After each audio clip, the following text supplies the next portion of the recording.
तो नमस्कार भाई लोग, हम अरुण सिंगर। आप लोग के बहुत बतावे में बहुत खुशी हो रहा है कि हमार गाना आप लोग के बीच में बहुत ही बढ़िया चल रहा बा। आप लोग से ये आग्रह बा कि एक रील बना के भाई के सपोर्ट करी जाए और अपन दुलार प्यार दी जाए। आप लोग को हम गाना सुनाओ तो जौन गाना अभी आप लोग के बीच में मार्केट में चल रहा बा।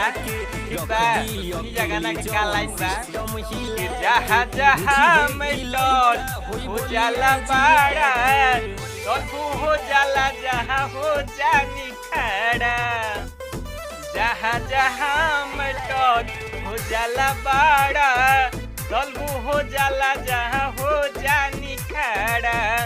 बातू में गर्जनिया बोली चिल्ला के, बातू में गर्जनिया बोली चिल्ला के, रख दी अकेले जवन